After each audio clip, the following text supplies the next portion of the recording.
Hello दोस्तों, TET maths YouTube channel में आप सभी का स्वागत। और आज बहुत दिनों बाद हम वापस से रूबरू हो रहे हैं। और आप भी जानते हो कि पहले हम रीट का एग्ज़ाम था, रीट मेंस का, जो कि 25 फरवरी से स्टार्ट हुए थे और उसके बाद 1 मार्च तक लगभग चले थे।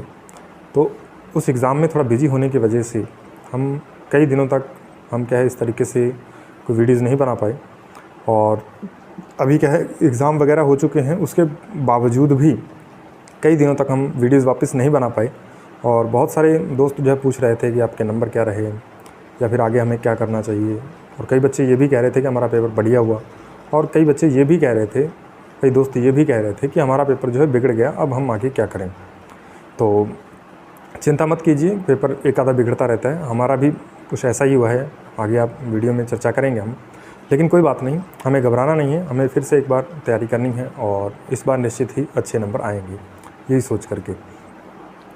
और जैसे कि जैसे हमारा एग्ज़ाम हुआ, उसके बाद वीडियो न बनाने का कारण एक रहा क्योंकि 10th क्लास के जो हैं एग्ज़ाम नज़दीक आ रहे थे। और बीच में हमने लगभग ज़्यादा तो नहीं, कम से कम 1.5 महीना या 2 महीने के आसपास हमने स्कूल वगैरह से छुट्टियाँ ले ली थी।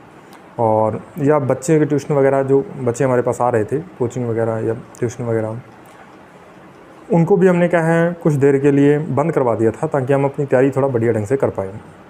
जीके वाला पोर्शन नया था, आप सभी जानते हो, उस वजह से हमें इसको थोड़ा एक्स्ट्रा टाइम भी देना था। हालांकि हमने ज़्यादा जो है पहले क्लासेस बंद नहीं की, 1 महीना या 1.25 महीना लगभग इतनी ही क्लासेस हम बंद रखे हैं।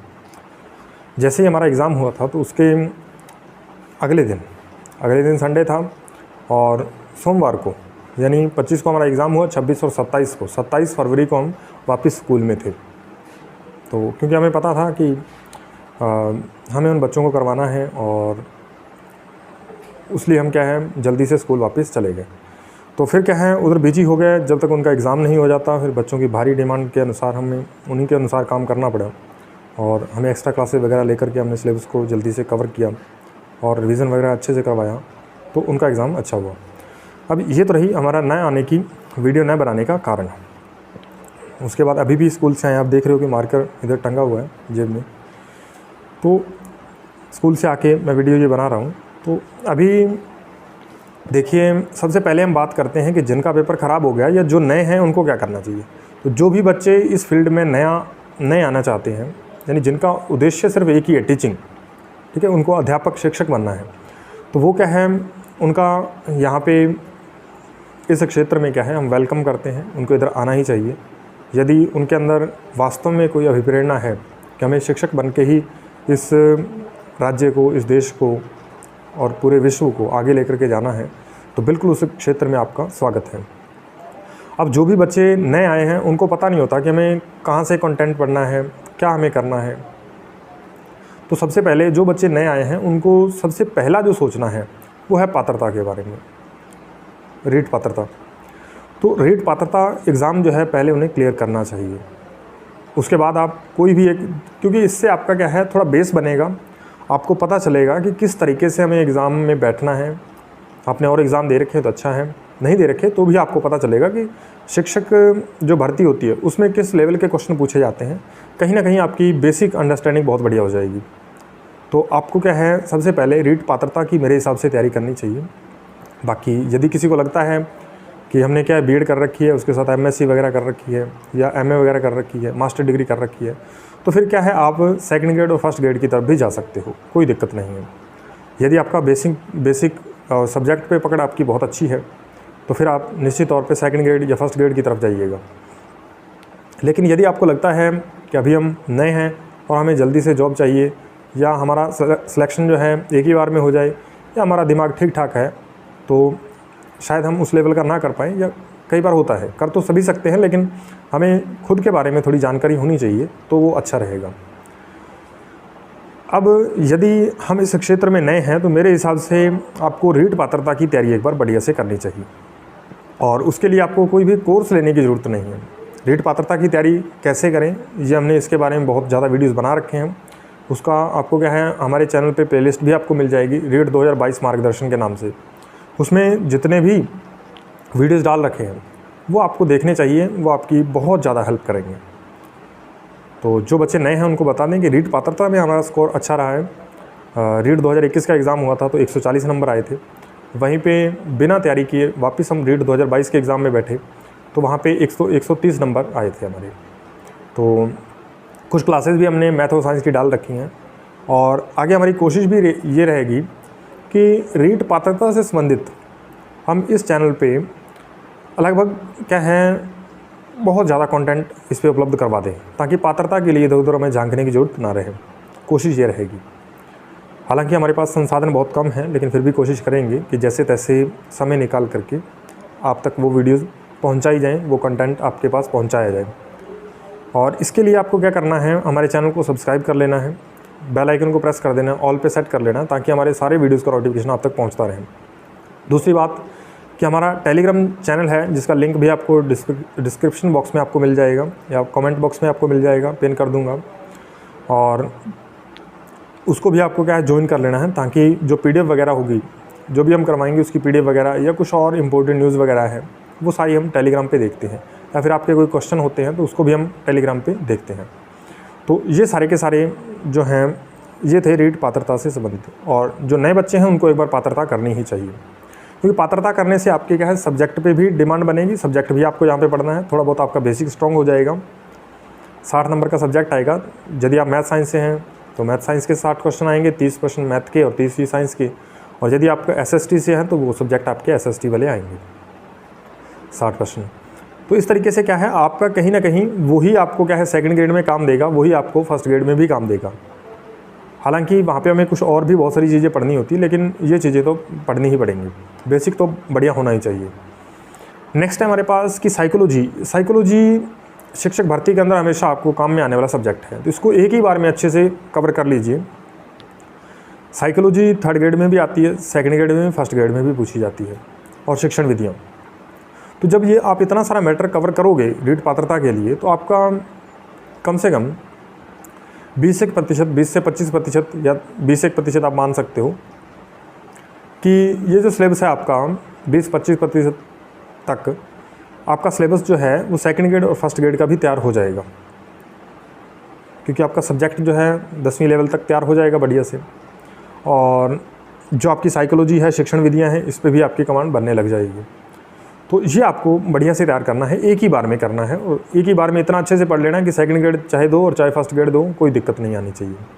और साइकोलॉजी के प्रश्न लगभग आसान ही पूछे जाते हैं, कुछ प्रश्न होते हैं जो घुमा फिरा के पूछे जाते हैं, लेकिन यदि आप बढ़िया विस्तार से पढ़ लोगे, डिटेल से पढ़ लोगे, तो कोई दिक्कत नहीं आएगी।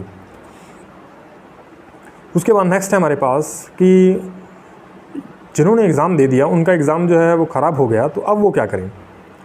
तो जिनका एग्ज़ाम ख़राब हुआ है हमारी तरह, तो वो क्या कर सकते हैं कि अभी फ़िलहाल हमारे पास कोई शिक्षक भर्ती से संबंधित ऑप्शन ज़्यादा नहीं है अभी हाल फिलहाल में, यानी 2-4 महीनों के अंदर कोई भी ऐसी भर्ती आने वाली नहीं है। लेकिन फिर भी हमारे पास एक उम्मीद है संस्कृत शिक्षा विभाग की, जिसके अंदर 3rd ग्रेड की वैकेंसीज़ आने वाली हैं, जिसके अंदर मैथ साइंस की पोस्टें भी हैं, SST की और अदर सब्जेक्ट की भी होंगी। तो आप देख लीजिएगा, मैं इधर वो पोस्टर जो है, जो पहले एक क्या है पोस्टर जो जारी किया गया था, मैं उसको इधर पिन कर रहा हूँ, आप इसमें देख लीजिएगा कौन कौन से और कौन कौन से विषय के कितने पद दे रखे हैं। आप देखोगे इसमें मैथ के लगभग 1000 पदों के आसपास बताए गए हैं, तो इसमें अभी और भी वृद्धि हो सकती है। और अभी ये बताया जा रहा है कि लगभग जुलाई माह के अंदर इसकी विज्ञप्ति जारी होगी। तो अब जुलाई के बाद आप 2-3 महीने और मान सकते हो, तो उसके बाद ये एग्ज़ाम जो है संभव हो पाएगा। विज्ञापन आने के बाद कम से कम 2 महीने आप मान के चलिए, 2 महीनों के बाद एग्ज़ाम होगी। तो इस तरीके से क्या है, हमें वापस से एक बार फिर से तैयारी स्टार्ट करनी है।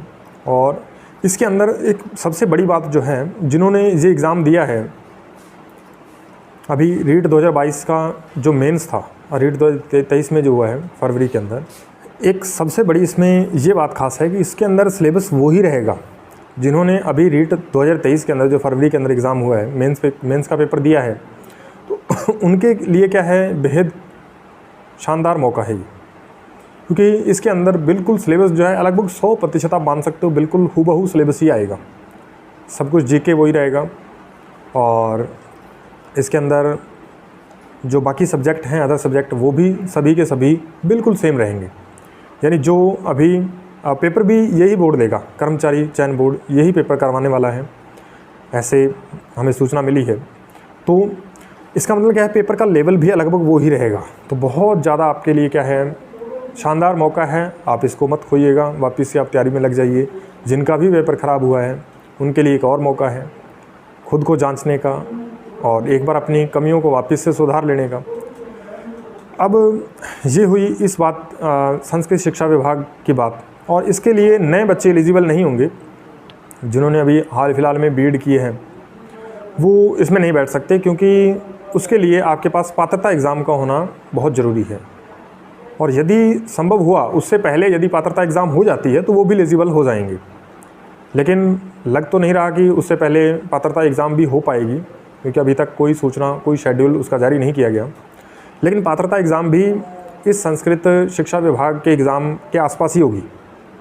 उसके एक आधा महीना पहले मान सकते हो, एक आधा महीना बाद में मान सकते हो, लेकिन पहले होने की संभावना इसकी कम है, थोड़ा इसके आसपास या बाद में होने की संभावना थोड़ा ज़्यादा है। लेकिन फिर भी हमें क्या है, पात्रता एग्ज़ाम की जो बच्चे पहली बार तैयारी कर रहे हैं वो बढ़िया से तैयारी कर लीजिए और एक बार में पात्रता अच्छे नंबरों से क्लियर कर दीजिए। और वो क्या है, क्योंकि पात्रता एक बार क्लियर करने के बाद ये आजीवन रहेगी, तो इसको हम एक ही बार में अच्छे स्कोर के साथ इसको पास कर लें, कोई दिक्कत नहीं आती पात्रता। इसके लिए आपको कहीं कोचिंग करने की ज़रूरत नहीं है मेरे हिसाब से। तो बाकी हम इसके ऊपर एक सेपरेट अलग से एक वीडियो बनाएंगे, उसके अंदर हम बताएंगे कि पात्रता की तैयारी हम कैसे करें। और यदि आप पहले ही जानना चाहते हो तो हमारे पास कुछ पुराने वीडियोज़ मैंने डाल रखे हैं, उसके अंदर आप आसानी से देख सकते हो कि किस तरीके से क्या क्या हमें मैटर पढ़ना चाहिए, कहाँ कहाँ से मैंने पढ़ के तैयारी की थी, तो वो आप भी देख सकते हो वो वीडियोज़। और अब रही बात कि जो बच्चे आगे सेकंड ग्रेड या फर्स्ट ग्रेड की तैयारी करना चाहते हैं, बिल्कुल वो भी कर सकते हैं। और फर्स्ट ग्रेड और सेकंड ग्रेड की वैकेंसीज जो हैं वो बहुत जल्द देखने को मिलेगी।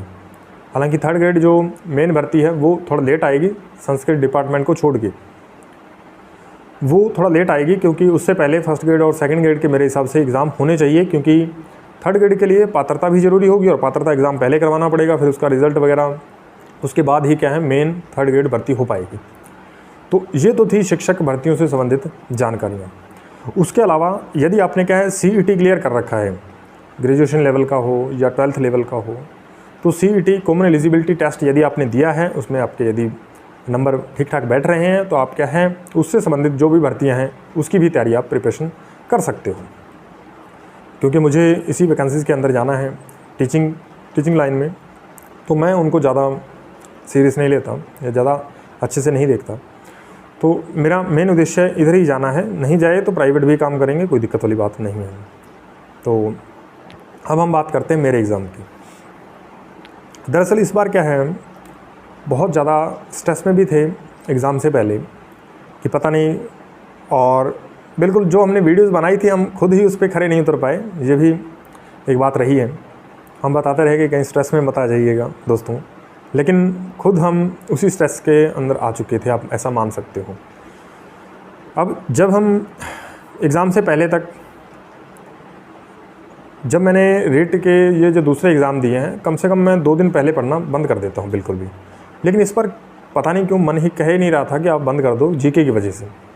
जीके वाला पोर्शन नया ऐड कर दिया गया था, जो कि आप जानते हो कि साइंस वालों के लिए जीके रटना बहुत मुश्किल होता है, क्योंकि उनको हर एक चीज़ जो है कॉन्सेप्चुअल पढ़ने की आदत होती है, और यहाँ पे कॉन्सेप्ट ज़्यादा काम करते नहीं हैं और सीधा आपको रटना होता है चीज़ों को। और रटने में मेरा माइंड जो है वो इतना अच्छा नहीं था और अभी भी नहीं बन पाया, लेकिन धीरे धीरे कोशिश करेंगे।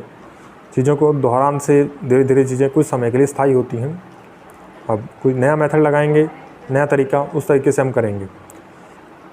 अब जब पहले हम 3-4 दिन पहले ही छोड़ दिया करते थे, 2 दिन तो पहले छोड़ ही दिया करते थे, चाहे वो रेट 2021 का पेपर हो, 22 का पेपर हो, पात्रता वाला।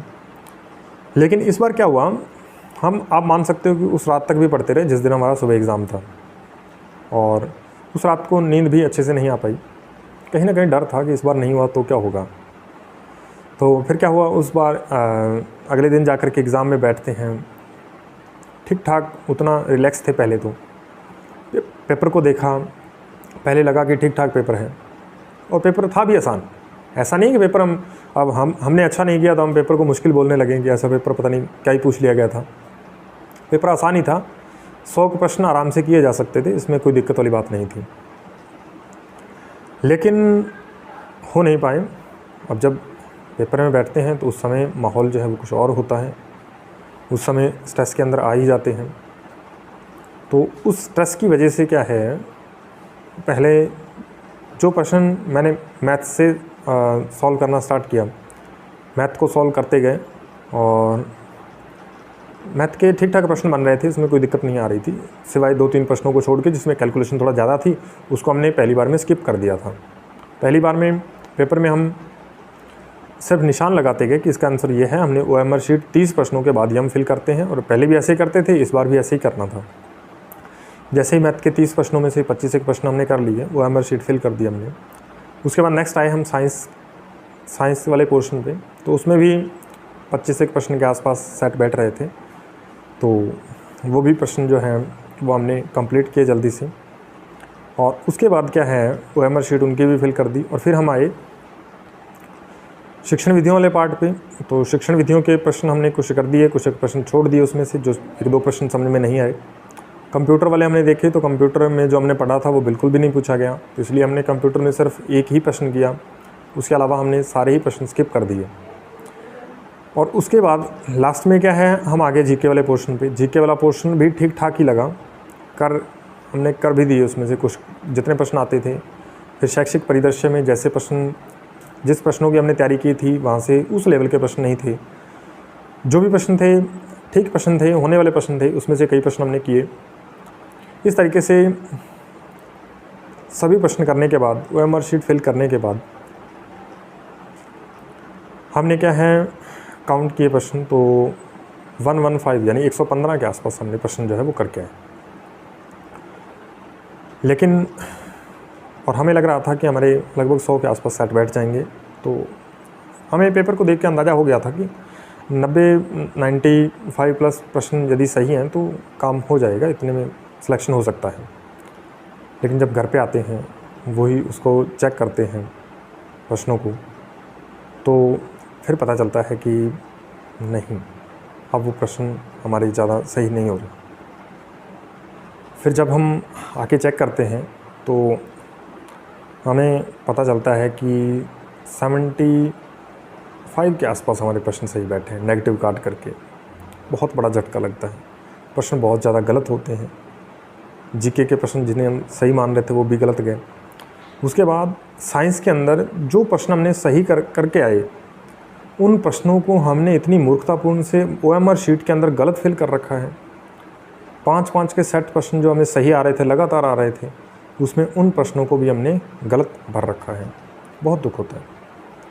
ऐसे ही मैथ के अंदर होता है, बहुत सारे प्रश्न गलत भर दिए जाते हैं। अब जो प्रश्न सही किए, यदि आप वो प्रश्न गलत करते हो तो आप सिलेक्शन से बहुत ज़्यादा दूर चले जाते हो। वही हमारे साथ हुआ।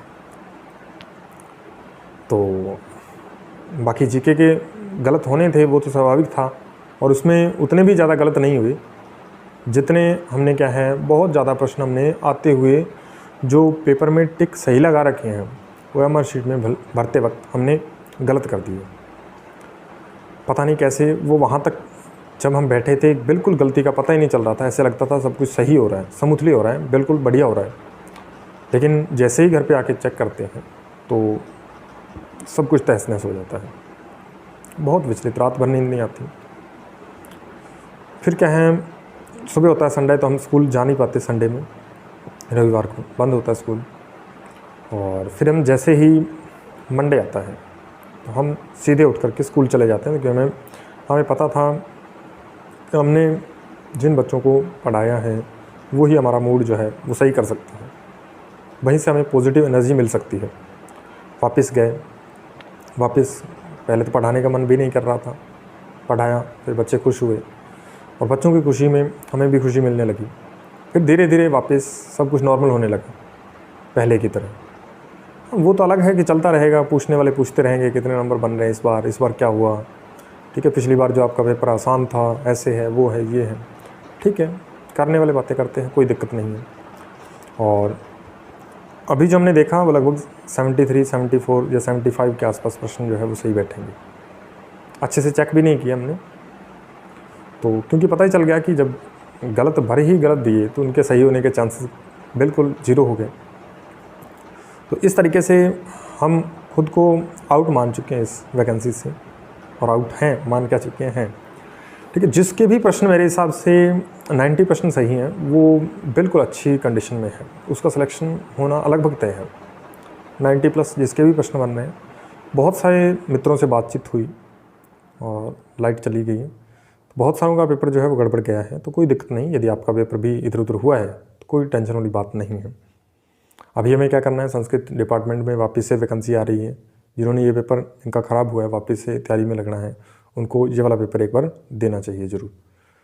और नेक्स्ट हम पात्रता के लिए बच्चों को कहना चाहेंगे कि जो पात्रता में जो भी बच्चे जुड़ रहे हैं, पात्रता एग्ज़ाम जो भी देना चाहते हैं, उनको क्या है, एक बार अच्छे से तैयारी जरूर करनी चाहिए। और साथ के साथ आप क्या है, जीके पे भी कमान रखिएगा। हालांकि अभी ज़िले नए बनने की वजह से जीके थोड़ा बहुत इधर उधर होगा, लेकिन अभी हाल फिलहाल में जो 2-3-4 महीने के अंदर होने वाली भर्तियाँ हैं, 5-1 महीने के अंदर, तो उनमें कोई भी बदलाव नहीं आएगा, जीके वही रहेगा उनमें। तो आप निश्चिंत होकर वो पढ़ सकते हैं यदि वो भर्तियाँ 4-5 महीने के अंदर होने वाली हैं। तो इस तरीके से अभी वैसे हम जो सीरीज मैथ और साइंस की चलाएंगे, साइकोलॉजी भी कोशिश करेंगे हम सारे ही टॉपिक करवाएं। तो ये 3 सब्जेक्ट हम कवर करवाने की सोच रहे हैं, और जैसे ही हमें टाइम मिलेगा हम वीडियोस बनाया करेंगे, और शॉर्ट के अंदर आपको एक कॉन्सेप्ट जो है आपको बताने की कोशिश करेंगे। और बाकी जो इसके अंदर और भी जो सावधानी आपको रखनी है, वो एक जीके स्पेशल तौर पे आप देखते रहिएगा, थोड़ा बहुत आपको आइडिया होना चाहिए। वैसे पात्रता में नहीं पूछा जाएगा मैथ साइंस वालों के लिए, तो एसएसटी में तो आता ही है, और एसएसटी के सब्जेक्ट में वो राजस्थान जीके पढ़ना ही पड़ता है, उसके कई टॉपिक हैं, तो वहाँ पे तो पढ़ना पड़ेगा। लेकिन मैथ और साइंस में आपको जीके पढ़ने की ज़रूरत नहीं है अभी पात्रता के लिए। मेंस एग्ज़ाम के लिए आपको पढ़ना पड़ेगा। तो मेंस अभी हाल फिलहाल जो 3rd ग्रेड मेंस है वो अभी होने वाला नहीं है, संस्कृत डिपार्टमेंट को छोड़ करके। तो उसके लिए आप समय मिलेगा, आप तब भी तैयार कर सकते हो, चाहे तो आप पढ़ना चाहो तो अभी भी पढ़ सकते हो, कोई दिक्कत वाली बात नहीं है। तो जीके को आप अच्छे से तैयार कीजिएगा, यही क्या है हमारी सफलता और असफलता का कारण बनेगा। तो ये बातें आपको बतानी थी। और बाकी ये जो संस्कृत शिक्षा विभाग की भर्ती है, इसके अंतर्गत जो भी टॉपिक आ रहे हैं, वो पात्रता के लिए हम जो टॉपिक करवाएंगे उसी को हम थोड़ा और डिटेल से पढ़ लेंगे, तो वो उधर भी हमें काम देंगे टॉपिक। और यदि हम क्या है, बायोलॉजी के अंदर 2-3 प्रश्नों को हम छोड़ दें, तो बाकी सारे ही प्रश्न बढ़िया थे, आसान थे, और लगभग 10th तक की बुक में से आ गए थे वो सारे प्रश्न। ठीक है, 2-3 प्रश्नों को छोड़ करके तो इतने प्रश्न तो आते ही हैं 11th-12th की बुक से। तो बाकी के टॉपिक जो हैं वो 11th-12th की बुक में से भी हम कवर करने की कोशिश करेंगे। तो बस आज की वीडियो में यही, और बाकी संस्कृत शिक्षा विभाग की भर्ती के हम तैयारी वापस कैसे करें, उसके लिए हमें क्या क्या करना चाहिए, जिन्होंने पहले कर ली या जिन्होंने पहली बार कर रहे हैं। पहली बार तो नहीं करेंगे क्योंकि उनके पास रीट की पात्रता होनी चाहिए, तो पहले उन्होंने ये रीट मेन का एग्ज़ाम तो दिया ही होगा 2023 वाला, और रीट पात्रता की एग्ज़ाम की तैयारी कैसे करें इसकी भी हम एक वीडियो अलग से बनाएंगे, और फिर हम जो सिलेबस है इसको कवर करने की कोशिश करेंगे। तो मिलते हैं नेक्स्ट वीडियो में, तब तक के लिए धन्यवाद।